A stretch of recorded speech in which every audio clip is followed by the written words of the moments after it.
Good afternoon, everyone. This is Marty Cook, and I'm coming to you from Joe Villa's home studio, where we have lots of his friends and relatives in the next room. And we're going to discuss German wine labels, and we have a guest with us today. Inge Mountz who is a native German speaker, and also has a relationship with Joe as his mother-in-law, and she will be assisting with pronunciation today as we muddle through the various names of these wines and so forth. So if your cover slide is next, though, too.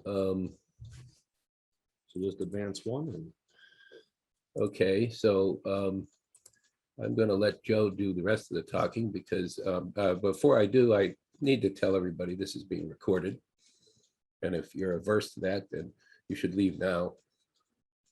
And also, we're presenting this on behalf of the Pennsylvania Wine Society.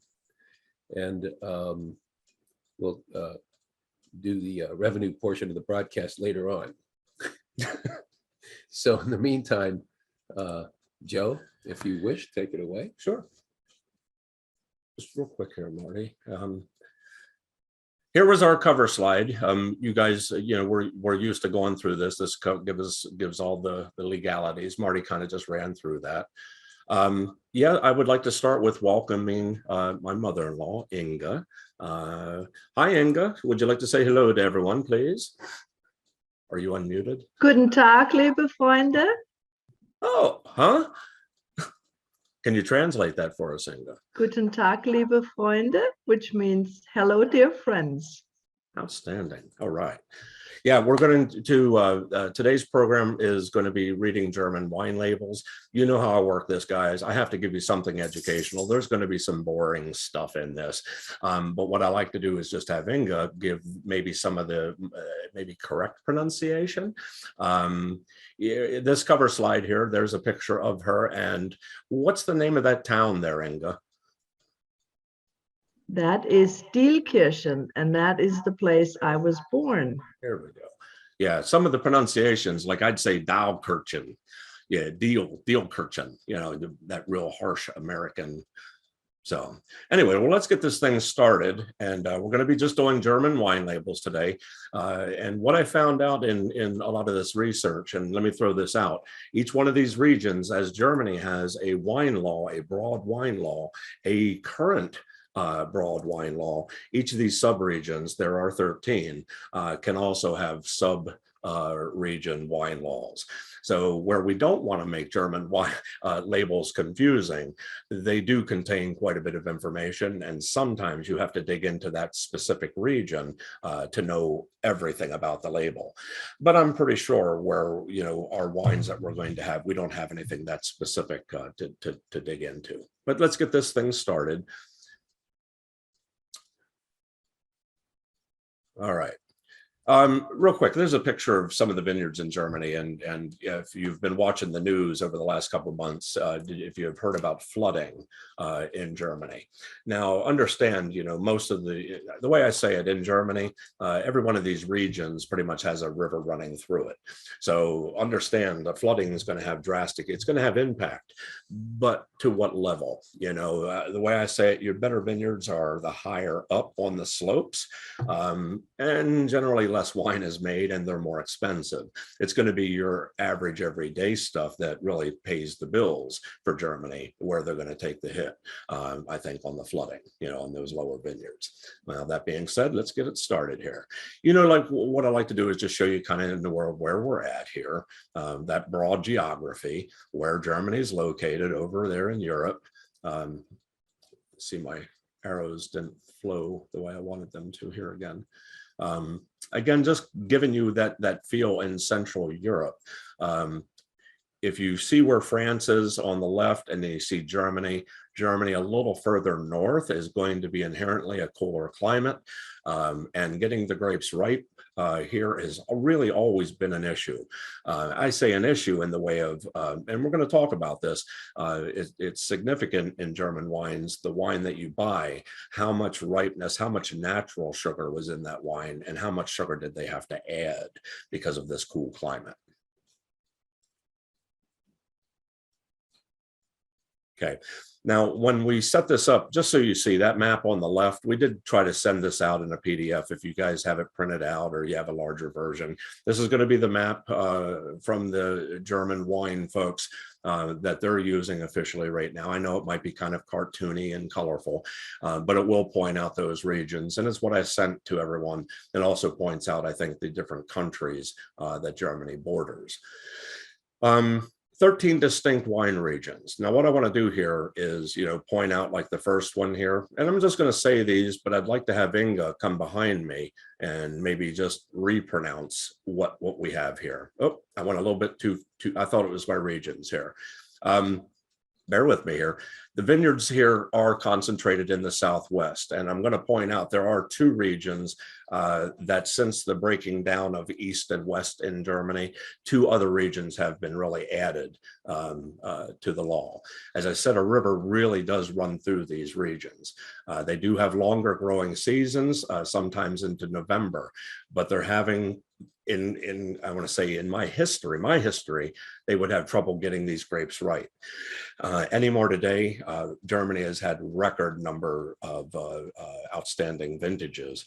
It might have something to do with climate change. I don't know, but I know the grapes have only been riper in the past decade. So do those 13 regions include the two from the old yes, East Germany? That's total Okay. 13. Yeah, All right. yeah, where it would have been 11 before. Moderately warm summers, differences in regional climate. Now, let me just say this. Each one of these regions has a slightly different expression in climate. Overall, we say Germany is cool, but remember, every one of these has a river running through it. So you can have slight differences in the warmth in some of these regions and will dictate maybe what the grape varieties are that they're going to grow there. They're using traditional grape varieties here, and I'm going to say that now, but I know there's also a lot of experimentation going on. There's more Chardonnay and Cabernet I've ever seen planted in Germany, where I never thought it would be even allowed. Not that it's going to make the quality wine level, but they are experimenting. The different soil types. Again, as I said, each of these regions has a river running through it. They all have different soils as well. So keep in mind whether you're on a steep bank, a hillside, or are you in the lower land. Wines in Germany tend to be more delicate. Again, it's a cooler climate. These wines really have trouble getting ripe and probably aren't going to see a whole lot of oak or wood. They're just pure fruit and usually lighter in alcohol. Diversity. I have to mention this because everyone seems to think just Riesling in Germany. We started out here today with Scheurebe is a grape grown in that area, and then we're moving into Müller-Thurgau, and we have a whole series of different Rieslings that we're going to be doing. But point is, Germany is diverse. It doesn't have to be just Riesling. So if you can find the wines, that's half the battle, guys. All right, so here's our regions. I wanted to get into this. Here's the 13 different regions, and where I say that first region up there, we're missing our arrows here. There we go. The R. How would you say that, Inge? This is the river R. That's the R. Okay.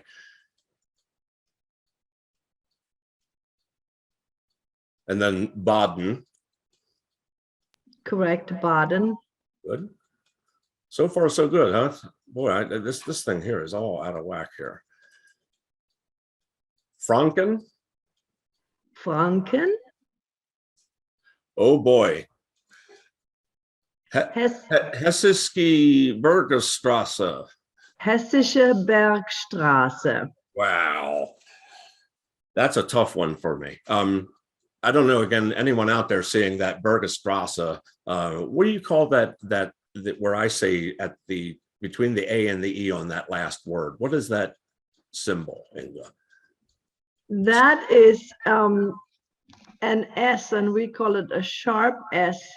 In other words, it could be two S's too, but it's old German, and this Bergstraße, it will probably always be a sharp S. Sharp S, yeah. And that's a weird one for me to wrap my head around. Mittelrhein. Mittelrhein,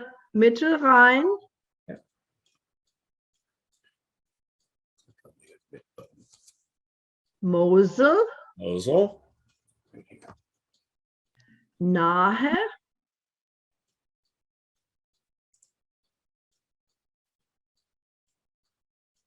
Pfalz. That's where I was born. Yeah, I say faults. It used to be the Rhine faults, but now the law says just the faults. I need to say the faults. Pfalz, Oh. PF Pfalz. Faults. Okay. This needs to be over here. Here we go. Rheingau. Rheingau. Which area are you from, Inge? I am from Pfalz, From Rheinland-Pfalz. Rheinhessen? Rheinhessen. Well, I just wish I could get that roll on, like you have on the tongue. There's one of those other new regions up there in the northeast. How would you, Saale-Unstrut? How would you say it? Saale-Unstrut. Oh boy. Yeah, I'm not as fancy. Sachsen. Sachsen. Sachsen. Okay. Yeah, Sachsen. Yeah, Sachsen. This one I know because I was here. Württemberg. Württemberg. No, I still didn't say it right. Okay. I love the way you say it, Inge. I wish I could have you next to me every time that we're reading these labels. But these are the 13 regions in Germany. And again, you know, for the most part, guys, you're going to probably see wines from the Mosel or one of the Rhine regions. Although the two first wines I'm having come from Franken. It's back to, you know, the roll of the dice and what's available today here in Pennsylvania. And later, I'd like to also see what you guys brought to the table to talk about some of these wines. How about that word right there, Inge? That is Boxbeutel. Does anyone recognize out there this shape of this bottle? And the reason I point this out is traditionally, I just mentioned that region of Franken.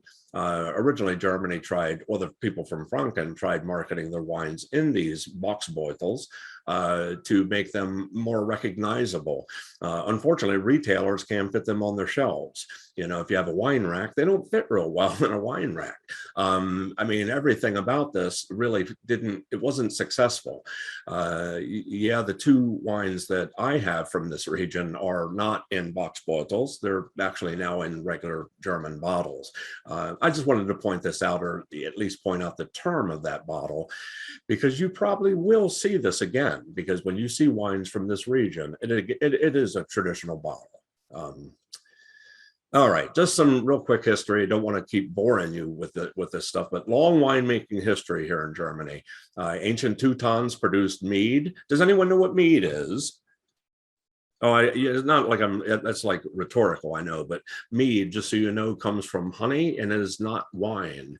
Mead, as in like, I think we had a sake seminar the other week. Mead in its own right, like sake, is not a wine. It is not a spirit. It has its own identification, that you do not have to put mead in a wine category or beer category. Mead is mead is mead.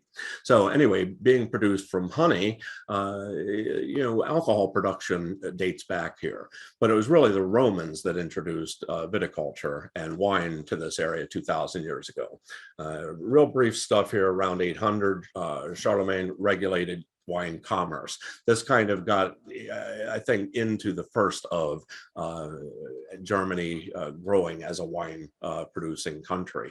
Monasteries, religion has always been, whether it be Germany or France, involved in the production of wines and maybe the control of the wine production.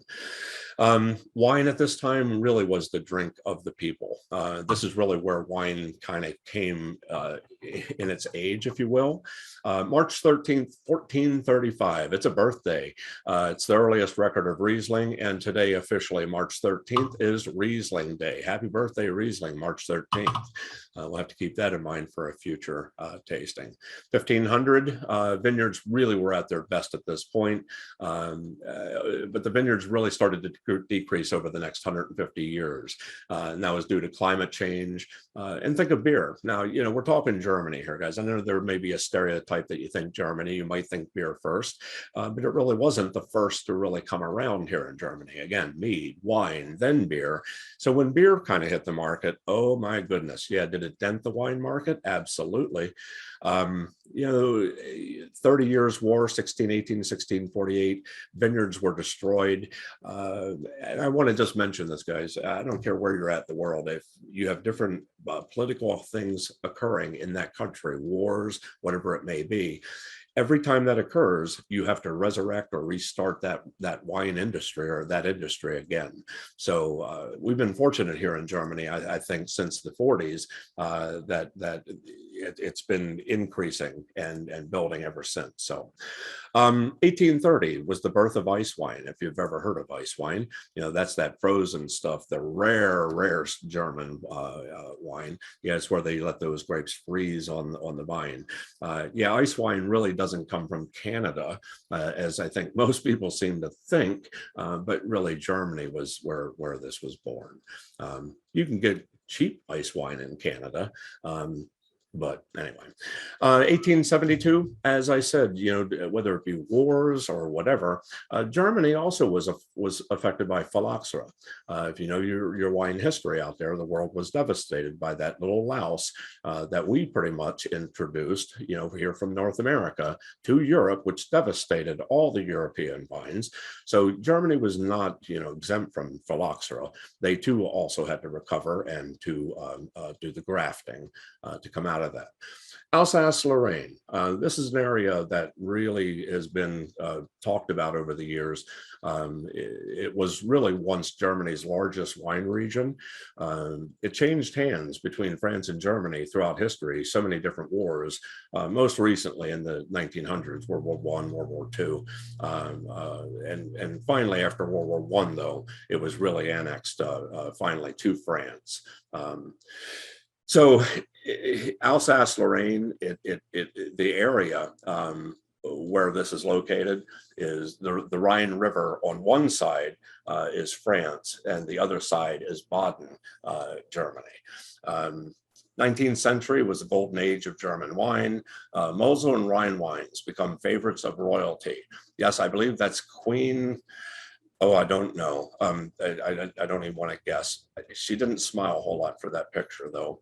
Higher prices were garnered at this time than Champagne and Bordeaux. Yeah, when the royalty started drinking the wines, again, that creates demand and, of course, the prices. As I mentioned, world wars certainly affected the production. 1949, though, and this is post-World War II, the German Wine Institute was established, and I believe that's in Guggenheim. And they've had a lot to do with really putting German wines on the map and getting these labels. Well, how do I say it? Some say it's too much information, but it's because of them that they put that information out there, so everything can be disclosed. If you need to know it, it's going to be on that label. The Wine Act of 1971 provided basis for viticulture today, kind of setting the standard. 1990, though, just that little change I told you, that German, there was East and West Germany. 1990, they unified, which then brought into all of Germany to those two additional wine regions up there on that map in the Northeast that I really had trouble pronouncing. And I've never seen wines from that area yet, just so you know. Today, there is a lot of, I want to say they're pushing forward with, recognizing old traditional wine law, but they also know that they have to keep moving forward, whether it be with climate change or whatever it might be, to stay current and to see what works where. Where are we at here? And of course, as I said, they're still honoring, not forgetting Riesling and the Pinots. And when I say Pinots in Germany, Pinot Blanc, Pinot Gris, and Pinot Noir, those same Pinots grown in France are grown here in Germany. They're just not as known as the same thing. As we said, today's thing is all about the labels. It's really the calling card of a wine. And if you notice some of the wines I put up there, if anyone in their history ever remembers seeing Zeller Schwarzkatze or Liebfraumilch, Zeller Schwarzkatze was my first German wine I ever had. When I was in the Army, I went into the liquor store and said, I'd like to try a wine. They said, drink the Black Cat. I had no clue, but I know the Black Cat stood out with me. But my point is, how many people started in German wines? Probably with these types, or simple, really, really basic German wine. How about how would Inge pronounce these? How would you pronounce these, Inge? Okay, it's Zeller Schwarze Katz and Liebfraumilch. Liebfrau. Now, why do I do Liebfraumilch? I always want to go to the milk, back to these labels, though, sometimes they simplify these labels. If you go to your Pennsylvania stores today, unfortunately, many of the wines they're very simple because they're basic wines. They're trying to sell you a grape variety and basic stuff. I call them kind of critter wines, if you will. So, when it came to Zeller Schwarzkatze, Black Cat, Liebfraumilch, we'll talk about that, but I believe that translates to mother's milk or something. Milk of Our Lady. Milk of Our Lady. So, but this is what I think got people really into the wines. They're overwhelmed sometimes by some of the labels that are out there. Where's my cursor go here? There we go. But keep in mind, these labels do give you information. If you don't know what it means, that's what we're here today for. You will see the name of the producer, some really simple stuff that we've been around, the vintage, maybe the grape variety, maybe not. If you're talking basic German wine, you're probably going to see a grape variety. Well, no, I shouldn't say that. Your higher levels have to tell you a grape variety if they're a noble grape variety, meaning Riesling or something like that. So it would have to tell you. Origin, we always know the country, but how specific will that origin be, on your label? How specific of an area? Does it take you to a vineyard or just a broad area? It tells you the quality category, type and style of the wine, and certainly the alcohol content. But I need to know if you're aware, how important is the alcohol content to you guys? Well, to me, when you read a bottle of German wine, if you can read the alcohol content, you can probably tell the sweetness. Okay, now let me just say this. In my world, a dry wine will start at about 12% alcohol. Anything below that is going to reflect sweetness. Okay, so try to hold that thought in mind, that 12%, because look at your German wine label and see where your alcohol levels are. If again, dry wines are 12, 13, 14, it's going to be rare to see a German wine in those alcohol contents. They're usually on the lighter or lower side or lower end. But the point is that the labels in pictorial form always Yes. sort of tell you what the wine is. Yes. And here was the Liebfraumilch, beloved lady, woman's milk, and I call it the Blue Nun Blues, but it put a lot of this semi-sweet, very kind of generic, if you will, wine into people's hands. I think if you see Blue Nun today, I don't think you'll see Liebfraumilch on it. It may only say just simple grape varieties. Nahe. Is Yes, it? yes, Nahe. Nahe, okay. Marty was pointing to it. Yeah, it's, anymore today, Liefremilch can be produced from any of these regions and abroad. I don't want to lean on this. I just wanted to bring it up because anyone with like a wine history would remember the 70s and probably Blue Nun. And again, it got wine, German wine. You may have not known what the grape variety was, but it got German wine into people's hands. Back to my critter wine theory. Now, I want to mention something here, as I said to you, about alcohol contents. This is, my boring stuff here, but when it comes to alcohol contents on German wine, you have to know what chaptalization is, simply because not all German wines are natural. As a matter of fact, of 4 German wine categories, only 1 is natural. The other 3, they actually add sugar. Okay, what is chaptalization? It's also known as enrichment, amelioration, and what's that last word there? Verbesserung. That is Verbesserung. Oh boy. And which means to better it or to make it better. Verbesserung. Okay. Well, again, chaptalization. I can't get this thing to advance. Down there, that's why. I'll fix it. I need to be right here in the middle. Let me move this. Okay. Hang on, That'd be folks. cool. We're just, there we go. Beauty. Now you just want, Yeah. But I need to have the cursor out here so I can advance this. okay, There there we you go. go. All right. Now, what I was mentioning here is chaptalization. It was named after a French chemist, Jean-Antoine Claude Chaptal. So, not the point. The point here is this isn't advancing the way I want it to. He created this back to, I want you to think of Germany being up in the north and being as cool as it is. Not every year provided ripe grapes.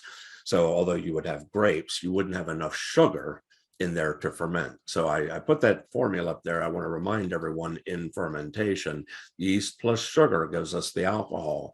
Well, remember, up in that northerly climate, if it's very cold and you can't get natural sugar, you're not going to be able to ferment a wine. So they figured, well, we can add some sugar to it and it boosts that alcohol.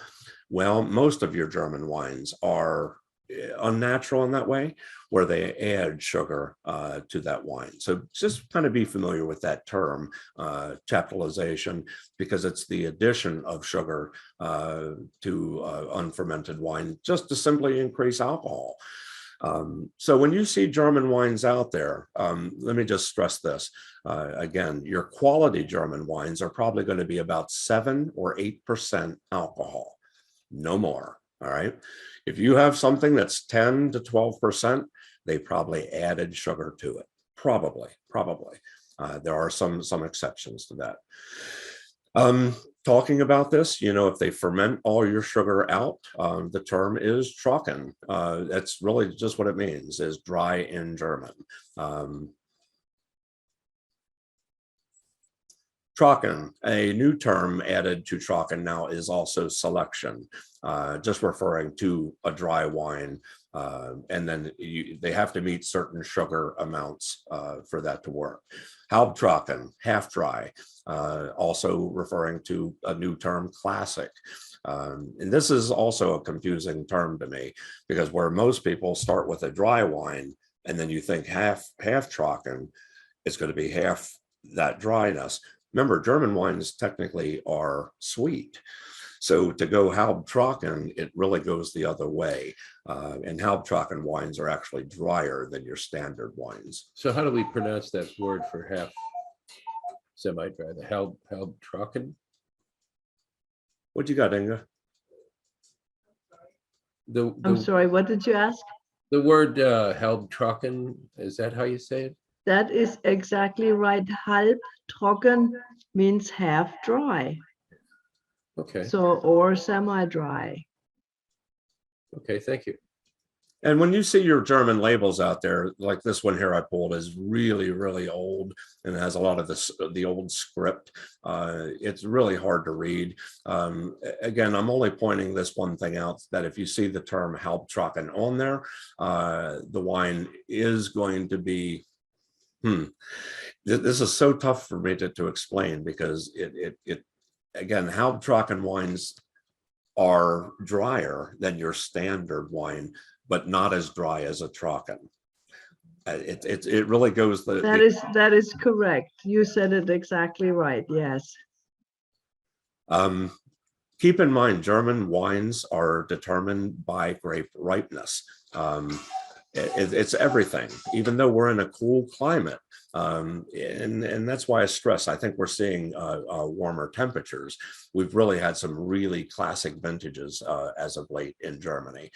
Riper grapes provide more aroma and flavor. Riper grapes will position higher on the quality pyramid. And real quick, here's the quality pyramid. If you look at the very bottom down there, guys, you see Deutscher Wein. That's just pretty much wine that's produced anywhere in Germany. And then land wine, Qualitätswein, and from Qualitätswein and up, for the most part, you're not going to see a whole lot in the way of dry wine. Most of those are going to have some sweetness. Quality is controlled, and the responsibility of regional and government quality control. And I want to stress here, as I said earlier, that the government itself has controls in place, but every one of these 13 regions, and I was looking at the Mosel, Lynn, I was looking at the Mosel sites and things as of late, and they too have a lot of very unique and laws that apply really just to their wines, which sets a higher standard, but doesn't necessarily apply to every region.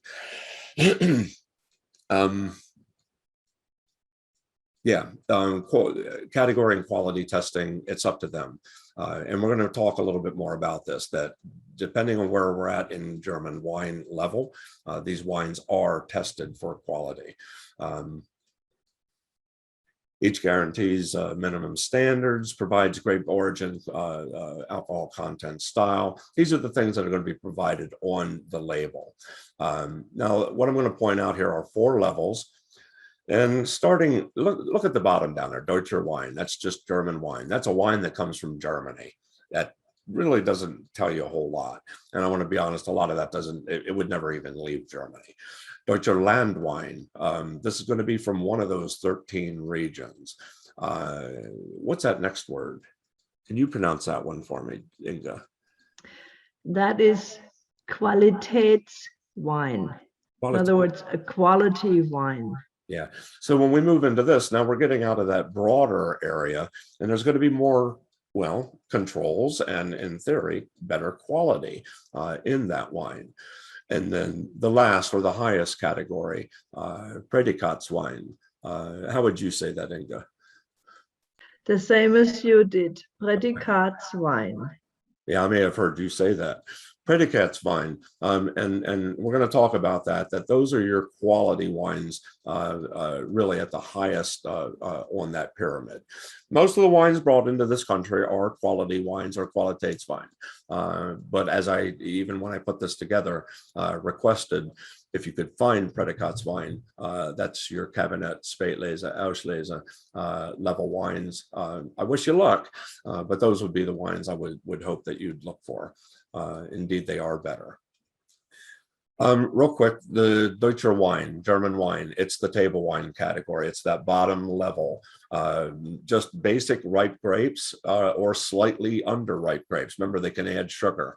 These are just grapes grown in Germany, small quantities. And as I said, pretty much consumed in Germany. It's just German table wine. Very little restrictions. These wines are not tested. There is no AP number. Now, we're going to talk about what an AP number is here shortly, because all your Qualitätswein and or Prädikatswein will have an AP number. We're still on this basic level, the German, the table wine. Alcohol has to be at least 8.5%. and not more than 15%. There's a broad range. And it could be vintage, varietal, may be declared or not. Table wine, you really don't know what you're buying when you buy table wine. And as I said, chaptalization is allowed. You better believe that it's allowed. They have to do it. They add sugar specifically to this to bring it up in, so it has alcohol.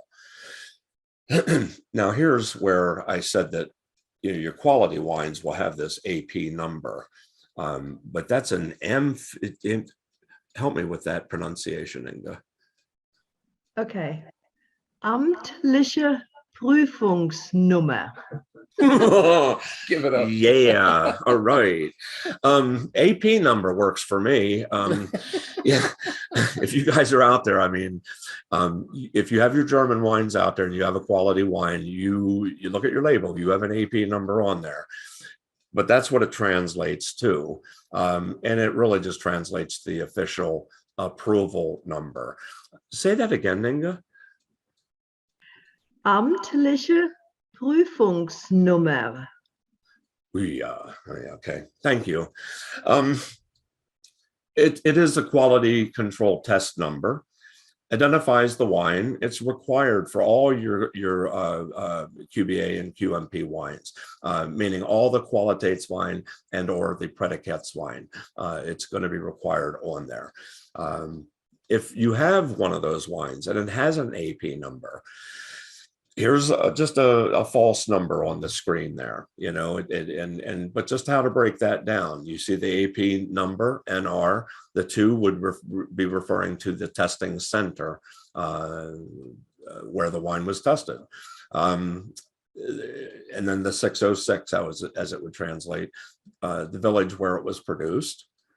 And this, I'm serious, this really digs deep. If you want to know this information, it's out there. And I'll just keep rolling along here. But you see each one of those numbers reflects, it tells you something about the wine that you're holding and that you're drinking. If you need to know. See, that's another question I have. It's great that the information is there, but how do I need it? How can I use it? But it's pretty cool that it's there, and or that you know how to translate it, or that you know what it really means.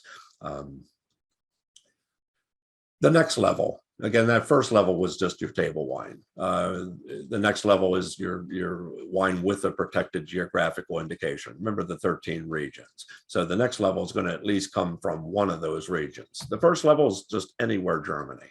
Now this level is country wine. It could come from any one of those 13 subregions.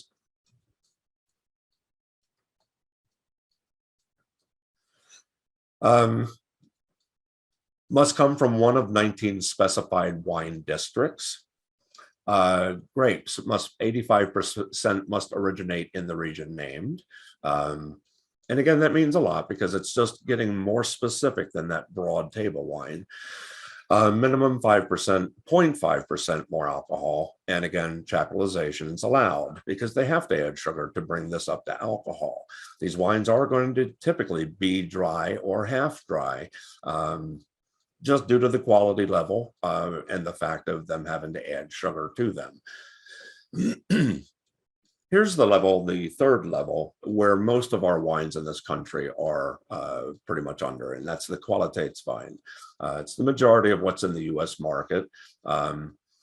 It's known today as just Qualitates wine as of 2012. In my day, when I went to school learning this, it was QBA, Qualitates Wein Bestimmter Embargebeite, is what that translated to. And I can't even tell you what, I'm so much easier with Qualitates Wein. There it is, Bestimmter Embargebeite. How would you say that, Inge?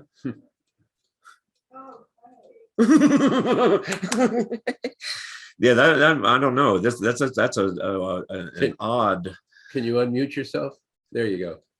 Qualitätswein bestimmter Anbaugebiete.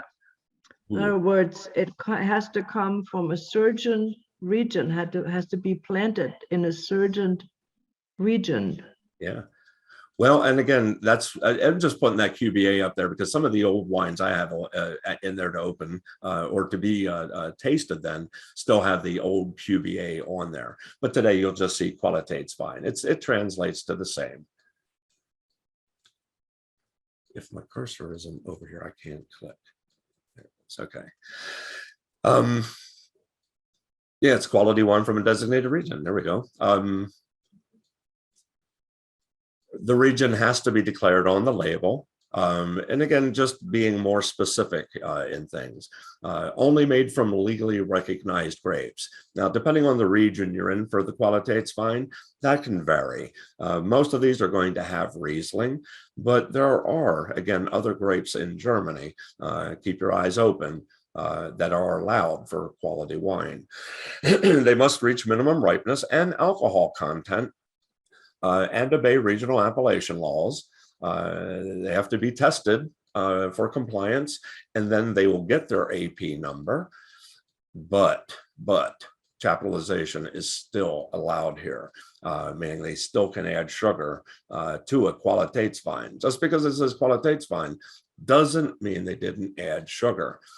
It's the next level that I want you to look for and be aware of for these things. The last level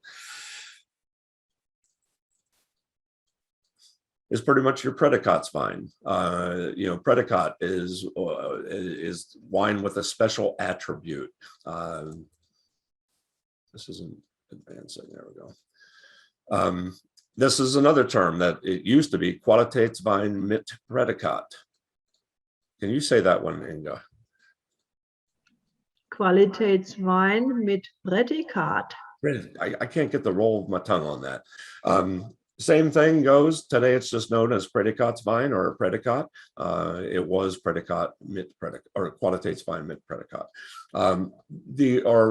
This is the highest level of German law. Way more requirements in this, whether it be grape varieties, ripeness. They must show the region of origin and quality category. They may name defined appellation of origin, and what that means is in this level, you can be naming a village and or the vineyard on the label itself. If you have a wine in front of you that has an ER in its name, that probably is indicating a place in a village or possibly even a vineyard.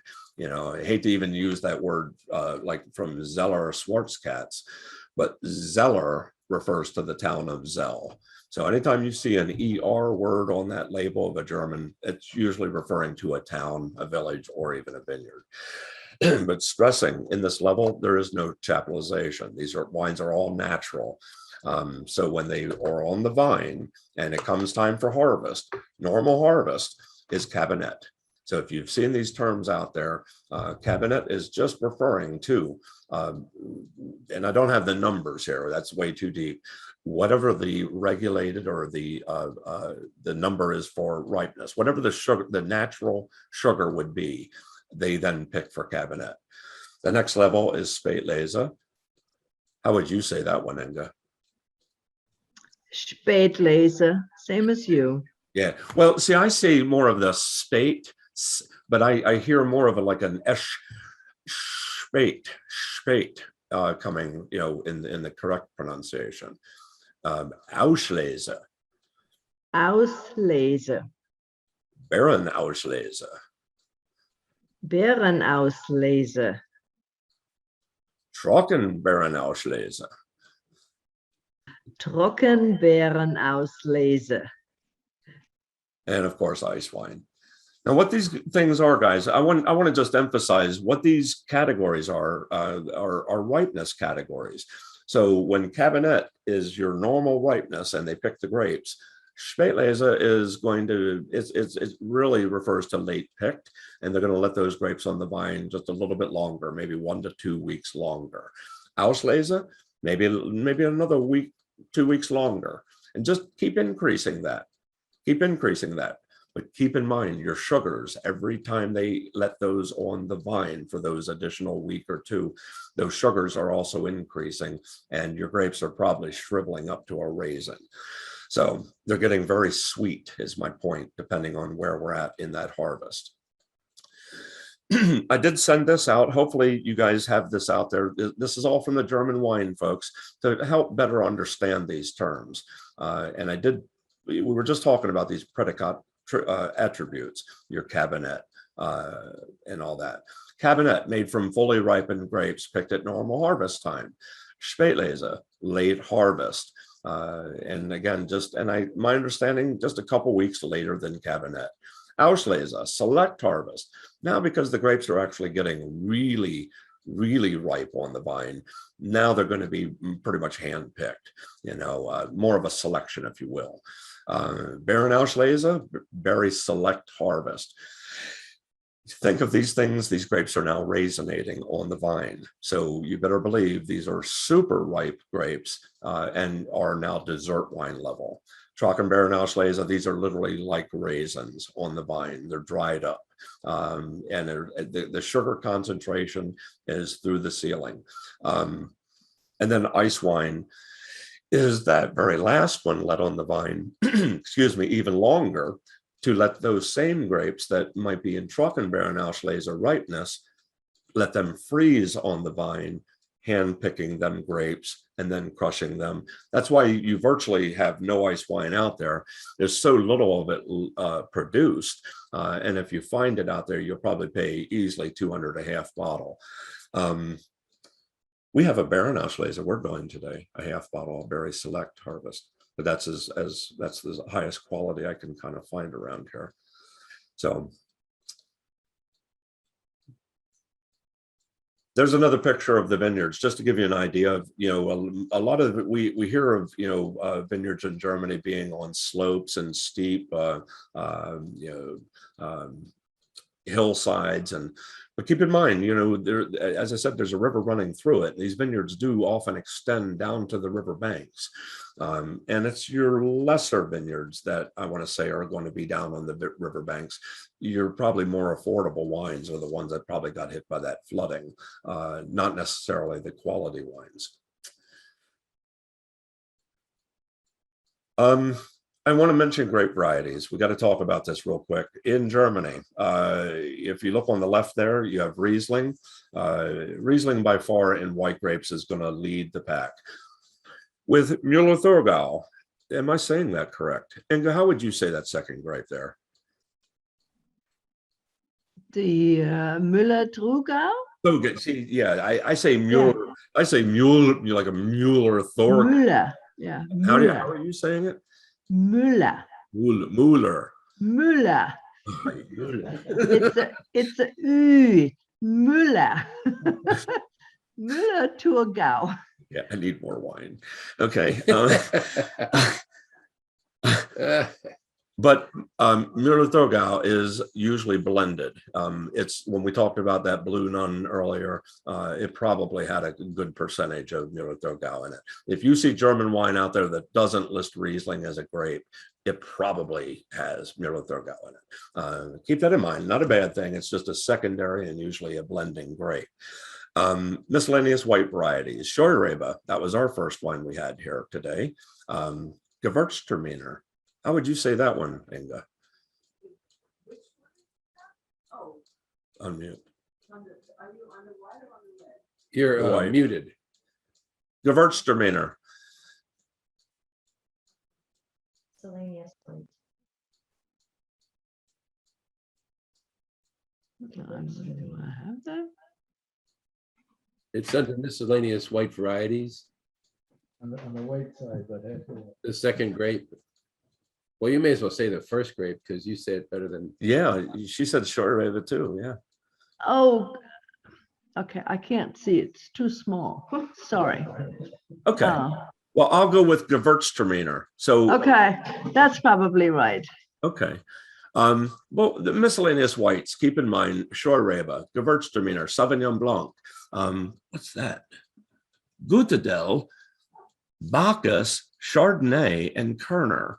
Now I put this on here. The Gutedel, there are synonyms for that. It's known in Germany as Gutedel, but it's also known as Fendant or Chasselas. Fendant, anyone that knows Swiss wines will know Fendant. Yeah, if you do your the melted cheese and dipping your bread in it, usually it's Fendant that they're asking that you, or even Chasselas. Those are, I want to say, Eastern French, maybe even Switzerland area grapes. Very cool climate, and again, not uncommon for Germany. Excuse me. And the Bacchus, I have it on there, is actually a strange one. It was created at the Guggenheim Institute. Specifically, it's a weird one because it's a Sylvaner and Riesling cross, and then with Müller-Thurgau. So, I mean, no, they took Sylvaner and Riesling, created a grape, and then crossed it with Müller-Thurgau and came up with Bacchus. Who knows? My point I'm trying to make in that is you're going to see that grape more and more, because again, as I said, they're developing some of these new grapes to go with climate change. And as they're going with developing maybe new growing areas or varieties that'll be suited for certain areas. On the right, Spepergunder. Is that how you say that? On the right there, on the right. On the red line. Yeah. Oh, yeah, Schwarzriesling. Oh, well. Okay. You're muted. Unmute. The last one, Yes. Spätburgunder. Yeah. It's for Great good. Burgunder. Okay. Spätburgunder. Burgunder is the red wine and Spät is the late picking. Yeah. Well, Spepergunder is it's gonna really translate to Pinot Noir for you guys out there that know your Pinots, if you will. Spepergunder, we have one here as well today, but it is Pinot Noir. Dornfelder, Portugieser, Trollinger, Schwarz Riesling. Now I had to look this one up because I don't know no Schwarz Riesling, but back to what I was saying, it's one of those that is actually being developed here in Germany. It's a mutation of Spepergunder, but it's also, I want to say, more friendly in growing in the cooler climates. So you're going to see more Schwarz Riesling, even though it translates as black Riesling, it's no relation to Riesling. Lemberger, if you have heard of it, it's out there. It's grown in Austria and region. Now, these are just some of the grapes that you could see on a label in Germany, but you're probably going to see Riesling. Just to keep this thing rolling, just if you look here, reading a wine label, you always have your producer and or bottler, and look at your numbers off to the left, and we'll just roll through this. Your vintage, number 2. Number 3 is going to be the grape variety. It's always easy when it says Riesling, but like today, I have some unusual grapes here. Would you know it's a grape variety? The ripeness category, as I said, if it's Cabernet, Spätlese, Auslese, what that tells you is the ripeness of the grapes, and they did not have to add sugar to this. That Cabernet tells you they met, and the grapes ripened naturally to that minimum sugar. And again, no sugar was added. Level of dryness, if it's there. So if it's a Cabernet and it indicates Trocken, yeah, Cabernet, it was picked at a normal ripeness, but then what they did is it says Trocken, so they fermented it completely dry. If I see a Trocken, it's probably going to be a higher alcohol level. What is that, 11.5? Remember what I told you, drier wines generally are going to be around 12% alcohol. In quality German wines, they are usually, if they're, well, around 7 or 8% and probably have sweetness. Your village or your vineyard, as I said earlier, if there's an ER behind it, Windsor Dorfer. That's right now just me translating that, Windsor Dorfer. That's from Windsor-Dorf, the town, and Rehberg Vineyard next to Windsor-Dorf. Okay, so when you see that ER, usually it's referring to the town, and then usually the vineyard site right behind So it. is that Windsor-Dorfer or Winzendorfer? How would you say that, Inge? I That- would say it Winzerdorfer. Winzerdorfer, Winzerdorfer. Okay, yeah. Rebberg. and from the Rheingau. Oh, Yeah. what is that word? Um, Can you help me with that one? where are we looking at? Where are we reading? Number 8 on the bottle. Gutsabfüllung. Oh, Gutsabfüllung. Oh, Gutsabfüllung. You don't know how That's- many times I stood in front of the mirror just saying that word over and over again so I could pronounce that. Gutsabfüllung. Okay, so in other words, It's a common word on German labels. It refers to estate bottling. exactly, that's exactly right. Yes. Yeah. But it's that pronunciation of Gutsabfüllung. Gutsabfüllung. I love you, Inge. All right. And then, of course, it'll tell you the Prädikatswein, and then your AP number. If you need to know, I just think it's a little too much information if you need to know. Here's a wine label that I'm actually having. We're having this later on. And just to kind of give you an idea, as I said, if you see Zeltinger Sonnenur, it's coming from the town of Zelting. Because if it's a Zeltinger, it's got to come from Zelting. I live in Lancaster right here, or Mannheim. If my wine if I grew the grapes here, it would be a Mannheimer, or it'd be a Lancaster, or a Harrisburger. If you get what I'm saying, so when you see that ER, if you just go to a map, oh, guess what? If anyone has Hugh Johnson's World Atlas of Wine out there, you can, because that's exactly what I did. I took this exact label, and if you look there, this is right from Hugh Johnson's Atlas. You see the town of Zelting. Oh, that is Zeltinger. So I don't think it can be a Zeltinger. That'd be too many ers. You get the gist of what I'm saying, though. It's giving you it's telling you what the town it comes from. And then if you look at the second word, it's referring Excuse to. me, the name of the town is Zeltingen, and so therefore it's Zeltinger wine. Zeltingen. Okay. Oh, yeah, it's right there. Yeah, it looked like the ER up there too, but it's an N there. Okay. Yeah, see, in my world, Zelting, I wouldn't see the EN on there. It would be just Zelting. But yeah, again, add the ER, that tells you the town it comes from. Second word is going to be, if you look around that town on a map, you're probably going to see the vineyard sites. There's another town just below this on this map, Velen, across the river down at the bottom of the map. Velen, this is a very common appellation out there in the stores.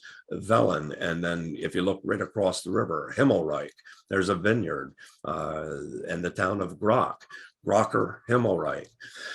To me, these are just words I can connect because I know these are wines we actually have had in the stores, trying to give you an idea here. All right, some other terms. We got to keep this party moving here. And this is where I need your help, Inge, because these are a lot of those other terms on and this is where I think I said Anbaugebiet. Anbaugebiet.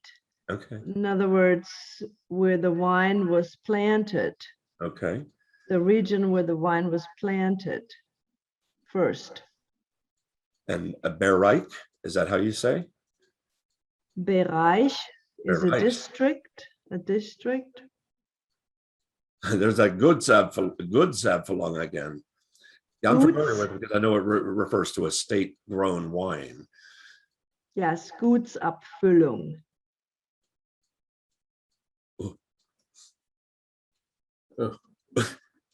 Erzeugerabfüllung. This is the estate bottled. Can you help me with that one? Erzeugerabfüllung. So, guys, my point. I mean, we're having some fun with really pronouncing these things, but I guarantee if you have German wine, you're going to see some of these terms out there, and what do they mean? They're not going to always just come across in English. And it's sometimes cool if you know how to say it. What's that next one there? Can you help me with that one? Abfüller. Abfüller. It's that when I get those two dots above a letter, what are they? Umlauts? Yeah. Yes, umlaut. And the next word is Winzergenossenschaft. I'm just trying to imagine what it was like going through school as a child.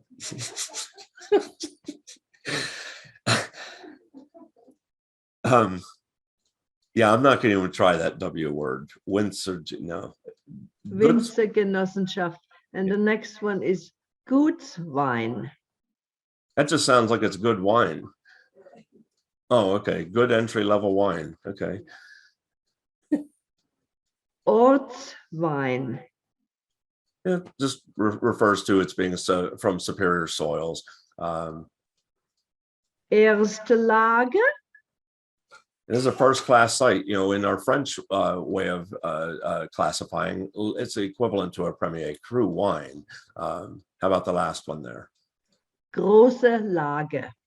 Yeah, this refers to a great site. It's your best vineyards, and again, equivalent to a Grand Cru. So you may have wines out there, but if you have, and again, I'm saying the really good wines, you may see these terms out there. One more up there at the top, Inge.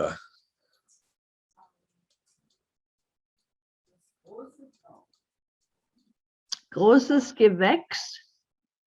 Yeah, this is a new one for me, guys, and I want to point this out to you because you will be seeing this more and more.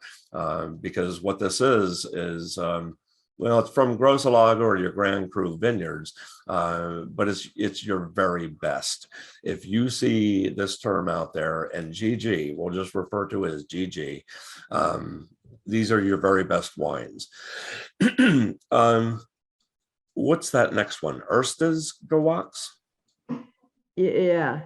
Erstes Gewächs. The first growth, or okay. And producers that use such a distinction must be members of, what's that highlighted? Verband Deutscher Verband Deutsche Prädikatsweingüter. or otherwise known in my terms as the VDP.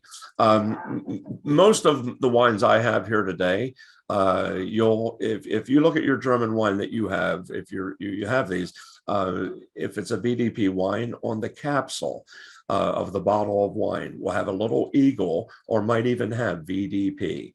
And I say that little eagle is really the old, that symbol off to the right there. You may or may not see it on there, but it really is an indication of your better wines because of the quality requirements. All right, let's keep going here. And it's just some examples of the GG I wanted you to see. There's they're actually now embossing the GG on the bottles themselves. And it really reflects the winery's best vineyards. And the wines are usually dry. That producer I put up there, Maximin Grundhaus, is by far my favorite German producer. And then I ran across that they too are making a GG wine. But these are bone dry. And if you looked at the alcohol content, I bet is pushing 11 or 12% alcohol. I wanted to give you guys a little bit of sect education here today, but it was really kind of hard because sect, German sect is German. It's sparkling wine from Germany, and I couldn't find any sparkling wine in our stores. So, but keep in mind, Germany does make quality sparkling wine, and if you see anything labeled as sect, SEKT, they follow method champenois. It's going to be a traditional method sparkling wine from Germany. Now, I did send some of this stuff out, so I'm not going to read through this. I just wanted to put sect on on the radar because sect being sparkling wine, they are producing, remember I told you they grow Pinot Noir here in Germany, and there is more Chardonnay happening. But in sect, I think they have it there: Pinot Noir, Spätburgunder, Pinot Blanc, Weissburgunder, and Pinot Gris, Grauburgunder. So you can have cuvées of all those grapes in a German sect. But the most important thing is they're using method champenois, fermenting in that bottle. Where's our time at, boss? We're there, but now I don't know if you're interested, but there was a little story about the Zeller Schwarze cats. And I have to emphasize this, that I call this one of the critter wines. Well, if look into the story yourself. I mean, it's kind of silly, but how I guess the cat marked the best barrel, and from that point they decided to call it Zeller Schwarze cats. And from that point, anytime you see the cat on the label, and I told you that was my first German wine, and that's how it was sold to me, the Black Cat. Riesling, just some quick tasting notes. We have to talk about Riesling: green apple, peach, lemon, and then possibly some foods it goes with. But that's a whole other seminar. Spätburgunder, Pinot Noir. Oh, I need a red wine right now. Germany hasn't always been known for the best red wines, but I got to say, in the last decade, I don't know that I've had a bad. Or I've not had a bad Spätburgunder or a bad Pinot Noir. I've not been offended by any of the wines. And I got to say, many years ago, when they were having trouble getting the grapes right, a Pinot Noir from Germany could be very green, aggressive, weedy. They were having trouble getting that ripeness. That's not the case today. Again, I've not had any underripe Pinot. Again, back to the label. I'm not going to harp on this. This is just pretty much the same old that we just talked about, because I'd like to get on to maybe talking about what you guys are having out there and any questions you might have. All references to today's seminars, please check out www.germanwines USA. That's the English version. And it has all the maps, has all the good information, and links to other things as well. So, but with this, I also want to thank Inge for taking the time to come out and pronounce some of these labels. We're not done with you yet, Inge. Don't go anywhere. Yeah, because I want to hear if you guys have any terms out there. But for right now, I'm going to call it quits for my portion. And I'm going to turn this over to Mr. Marty. Well, okay. Thank you, Joe. And again, thank you, Inge. And that'll conclude that portion. And then we'll go to an open chat where you can ask questions. If you do want more information on the Pennsylvania Wine Society and some other programs that we're offering, please visit our website at pawinesociety.org. And let me see if I can figure it out I will stop sharing. And by the way, we have additional programs coming up in the future, both virtual and in person, in the month, where our newsletter will be coming out on November 1st, which will preview everything that's coming out over the next 90 days. So if you go to our website and check that out, you can see, you can sign up for the newsletter and see everything that we're doing currently. In the meantime, if you wish to open up your microphones, take them off mute, and ask any questions, please feel free to do so. Inge is still with us, and Yeah. Joe.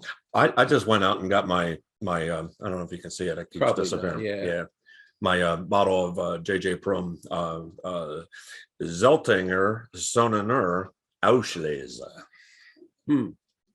I feel so honored I can say Auslese. So do any of you have any questions for either Joe or Inge? Share with us what you guys had. I'm curious. What wines, please.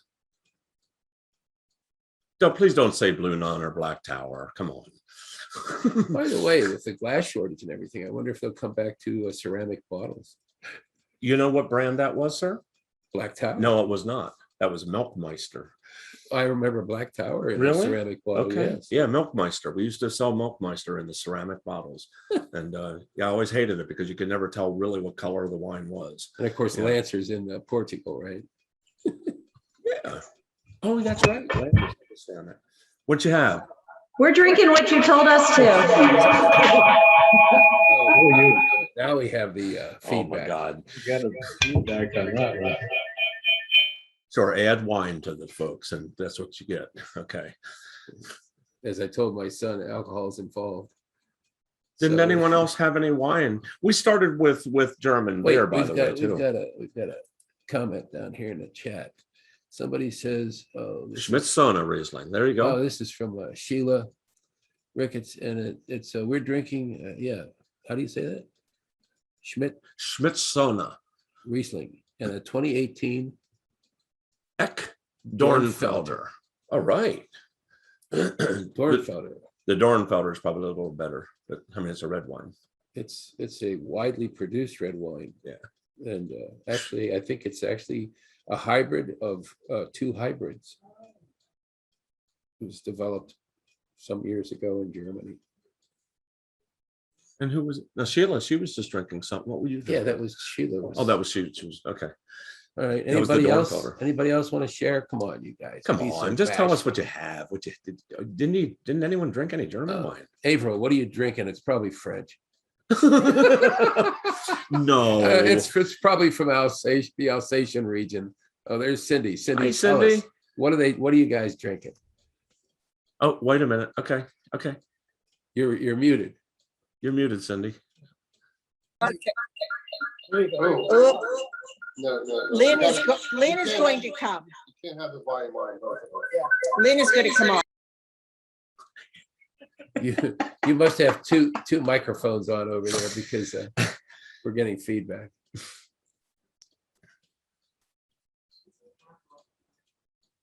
All right, well, anyone else have any comments? Kathy, you've always got some interesting selections.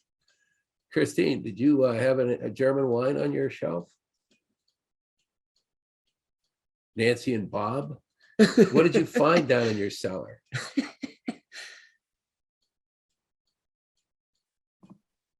Today, we're drinking Chablis box wine. Okay. So put a German accent on that. Yeah. Okay. Chablis. All right, Bob, thanks.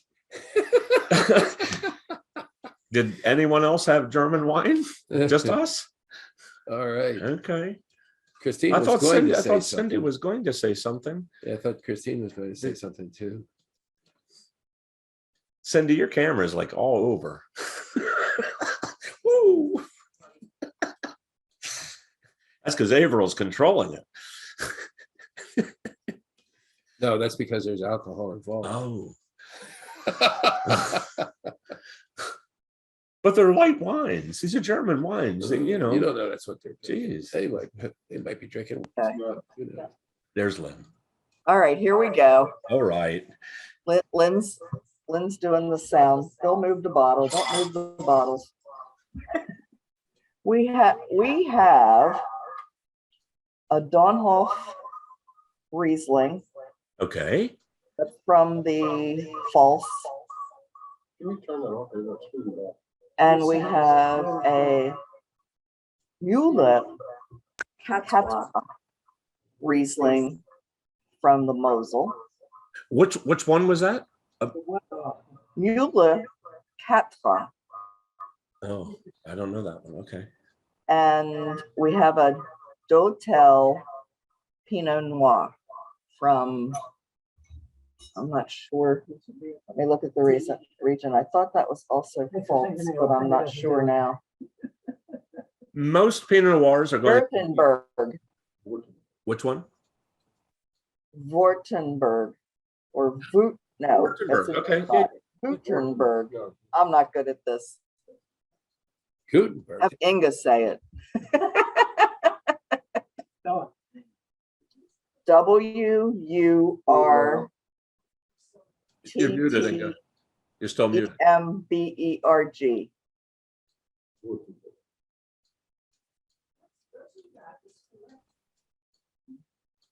You're muted, Inge.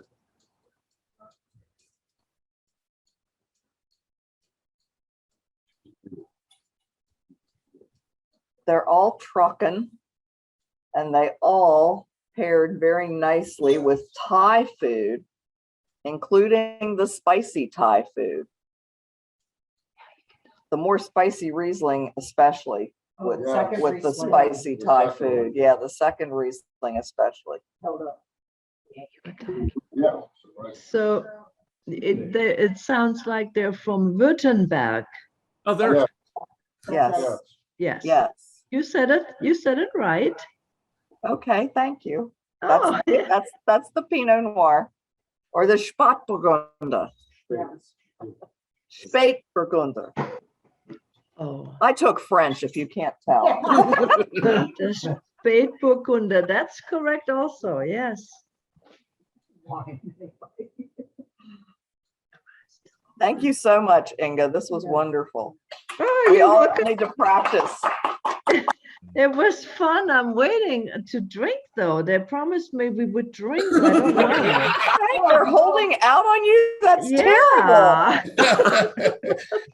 I'm just one person. I'm only. Joe, you need to fix this immediately. Yes, I agree with you. I'm going to open the bottle now. Okay, Bye. all right, there goes Joe.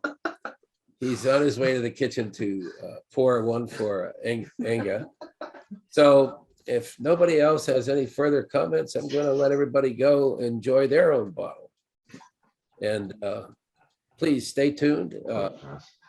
Everybody here is a regular, so you know where to find everything in the newsletter and so forth. So we have lots of stuff coming up in the future. So stay tuned. We'll see you again in 2 weeks. And thanks for coming out today. Take care.